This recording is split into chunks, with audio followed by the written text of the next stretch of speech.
Hi friends, நம்ம இன்றைக்கி எதை பற்றி பார்க்க போகிறோன்னா நோவாவின் பேழை. ஒரு குட்டி நோவாவின் பேழை மாதிரி ஒரு மாடல் நம்ம இன்றைக்கி பண்ண போகிறோம். அதுக்கு நான் என்ன பண்ணியிருக்கேன் அப்படின்னா A3 சைஸில் ஒரு நோவாவின் பேழை மாதிரி நான் ஒரு பிரிண்டபிள் எடுத்திருக்கிறேன். அதுக்கப்புறம் எல்லா அனிமல்ஸ் அண்ட் பேட்ஸும் ஜோடி ஜோடியாக அதுவும் ஒரு பிரிண்டபிள் எடுத்திருக்கேன். நான் எடுத்ததுக்கப்புறம் என்ன பண்ணியிருக்கேன் அப்படின்னா ஒவ்வொன்றையும் தனித்தனியாக கட் பண்ணி ஒரு நார்மல் நோட்டு புக்கு அட்டையில் பின்னாடி ஒட்டி அதை ஷேப்பாக கட் பண்ணி அதை பேப்ஸ்டில்ஸில் ஒட்டியிருக்கேன்.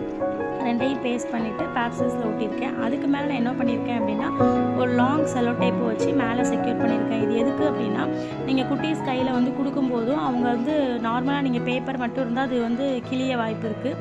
இந்த மாதிரி நீங்கள் செலோ டேப் வச்சு செக்யூர் பண்ணிட்டீங்க அப்படின்னா அது கிளியவும் செய்யாது, லைஃபும் இருக்கும் உங்களுக்கு. அதுக்கப்புறம் நான் என்ன பண்ணியிருக்கேன் அப்படின்னா அந்த பிரிண்டபிளில் அதுக்கு பின்னாடியும் நான் நோட் அட்டையை வச்சு நான் ஒட்டி அதையும் நான் செக்யூர் பண்ணியிருக்கேன். அதுக்கப்புறம் பார்த்தீங்கன்னா இதில் சென்டராக என்ன பண்ணியிருக்கேன், பிளேடை வச்சு கட் பண்ணியிருக்கேன். இது எதுக்கு அப்படின்னா அந்த பேப்ஸ்டில்ஸை இதில் சொருகி வைக்கிறதுக்காக.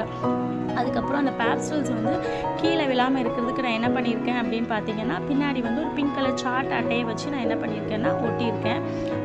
இது பார்த்தீங்கன்னா நீங்கள் பிள்ளைங்களுக்கு வைக்கும்போது ஃபஸ்ட்டு ஒவ்வொன்றா நீங்கள் வச்சு காமிக்கலாம். ஃபஸ்ட்டு நோவா பேழைக்குள்ளே போகிற மாதிரி, அப்புறம் இந்த பேடு அந்த அனிமல் அப்படின்னு நீங்கள் ஒன்று ஒன்றா வச்சு காமிக்கிற மாதிரி நீங்கள் செக்யூர் பண்ணி அப்படி ஒன்று ஒன்றா பிள்ளைங்களுக்கு காமிக்கும் போது இது ரொம்ப இன்ட்ரெஸ்டிங்காக அவங்க கவனிப்பாங்க.